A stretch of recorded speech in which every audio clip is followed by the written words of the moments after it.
બે દિવસ પહેલાં અમે આંટીની ઘરે સાંજે બેસવા ગયા હતા. ત્યાં આંટી ટોમેટો સૂપ બનાવતા હતા. આ સૂપ ક્રીમી અને ડિલિશિયસ બનેલો. તો મેં આંટી જોડે સૂપની રેસીપી માગી.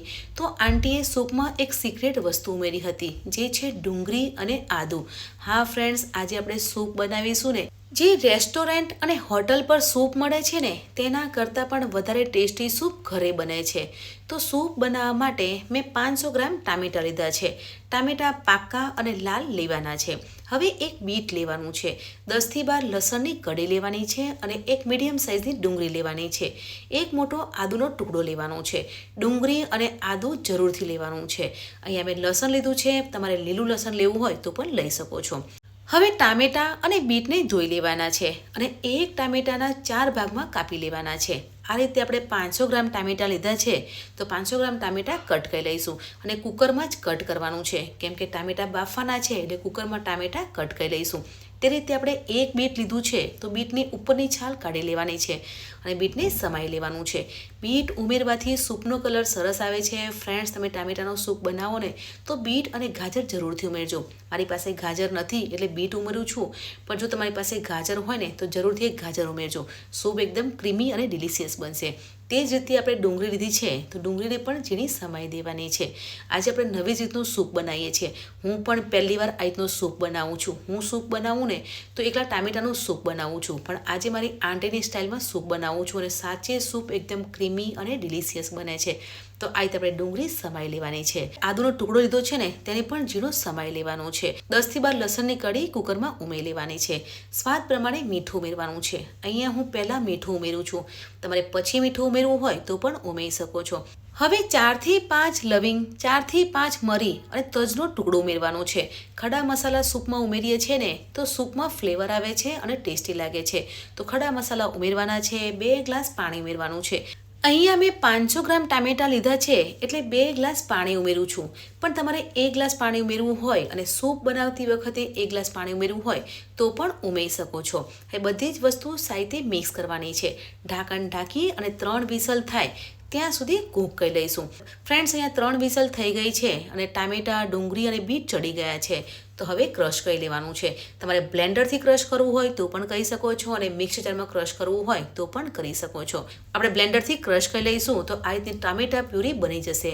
હવે સ્ટ્રેનર લેવાનું છે અને સૂપને ગાળી લેવાનું છે. ગાળીએ છીએ ને તો ટામેટાના બીજ અલગ થઈ જાય છે. તો આ રીતે આપણે સૂપને ગાળી લેવાનું છે. અને આપણે સૂપ બનાવીએ છીએ ને તો પહેલાં ટામેટાને બાફી લઈએ છીએ અને પછી ક્રશ કરીએ છીએ, તો પણ ટામેટામાંથી બી નીકળે છે. એટલે પ્યુરીને એકવાર ગાળી લેવાની છે. અને તમે જોઈ શકો છો કે ટામેટા સાથે બીટ ઉમેર્યું છે ને તો ટામેટાનો કલર સરસ આવ્યો છે, એકદમ નેચરલ કલર આવ્યો છે. તો હવે પેનમાં બટર લેવાનું છે. બટર મેલ્ટ થઈ જાય પછી ટામેટાની પ્યુરી પેનમાં ઉમેરી લેવાની છે. ફ્રેન્ડ્સ, અહીંયા હું બટર લઉં છું. તમારે ઘી કે તેલ લેવું હોય તો પણ લઈ શકો છો. હવે સૂપને સાઈડે ઉકાળવાનું છે. એટલે 3થી 4 મિનિટ ધીમા તાપે ઉકાળવાનું છે, એટલે મસાલાની ફ્લેવર સૂપમાં આવી જશે. હવે જેમ જેમ ઉકળશે ને તેમ તેનો કલર ઘટ થશે. એટલે સ્વાદ પ્રમાણે મીઠું ઉમેરવાનું છે. પહેલાં આપણે મીઠું ઉમેર્યું હતું અને પછી મીઠું ઉમેરીએ છીએ, એટલે એકવાર ટેસ્ટ કરવાનું છે અને પછી મીઠું ઉમેરવાનું છે. હવે અડધી ચમચી મરી પાવડર ઉમેરવાનું છે. મરી પાવડર ઉમેરવાથી સૂપમાં ફ્લેવર સારી આવે છે અને સ્પાઇસી ફ્લેવર આવે છે. હવે એક વાડકીમાં અડધી ચમચી કોર્નફ્લાવર લેવાનું છે. અહીંયા હું કોર્નફ્લાવર લઉં છું. તમારે મેદાનો લોટ લેવો હોય તો પણ લઈ શકો છો. હવે થોડું પાણી ઉમેરવાનું છે અને કોર્નફ્લાવરની સ્લરી બનાવવાની છે. કોર્નફ્લાવરની સ્લરી બનાવી અને આ સ્લરી સૂપમાં ઉમેરીએ છીએ ને તો સૂપ ઘટ બને છે. પણ આ કોર્નફ્લાવરની સ્લરી ઉમેરવી ઓપ્શનલ છે. તમારે ના ઉમેરવી હોય તો સ્કીપ કરી શકો છો. ઘર માટે સૂપ બનાવતા હોય ને તો કોર્નફ્લાવરની સ્લરી ના ઉમેરશો ને તો પણ સૂપ ટેસ્ટી જ બનશે. પણ અહીંયા કોર્નફ્લાવરની સ્લરી ઉમેરી લઈશું અને સાઈડથી મિક્સ કરી લઈશું. કોર્નફ્લાવરની સ્લરી ઉમેર્યા પછી કન્ટિન્યુ હલાવવાનું છે. અને આપણે કોર્નફ્લાવરની સ્લરી ઉમેરીએ છીએ ને તેવું સૂપ ઘટ બનશે. પણ 1 થી 2 મિનિટ ઉકાળવાનું છે તો સૂપ ઘટ થશે. અને સૂપ ધીમા તાપે ઉકળશે ને તેમ તેની ફ્લેવર આવશે અને કલર આવશે. તો 2 થી 3 મિનિટ ધીમા તાપે ઉકાળીશું. તો ફ્રેન્ડ્સ, અહીંયા ટામેટો સૂપ બનીને તૈયાર થઈ ગયો છે.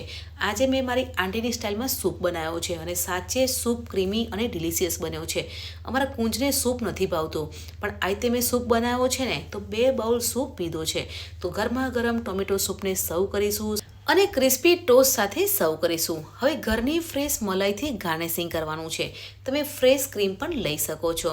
આજે મેં મારી આંટીની સ્ટાઇલમાં ટોમેટો સૂપ બનાવ્યો છે અને સાચે જ આ ટોમેટો સૂપ એકદમ ક્રીમી અને ડિલિશિયસ બન્યો છે. અને ઠંડીની સિઝનમાં એકવાર તમે આ રીતે સૂપ બનાવશો ને તો વારંવાર આ રીતનું સૂપ બનાવવાની ડિમાન્ડ આવશે, એટલો ટેસ્ટી બને છે. ફ્રેન્ડ્સ, આજે આપણે રેસ્ટોરન્ટ અને હોટલ પર સૂપ મળે છે ને તેના કરતાં પણ વધારે ટેસ્ટી ટોમેટો સૂપ બનાવ્યો છે, તે પણ ફક્ત 10 જ મિનિટમાં. તો આજની મારી સૂપની રેસીપી કેવી લાગી કમેન્ટમાં જરૂરથી જણાવજો. મળીએ છીએ નવી રેસીપી સાથે. ત્યાં સુધી બાય બાય, ટેક કેર.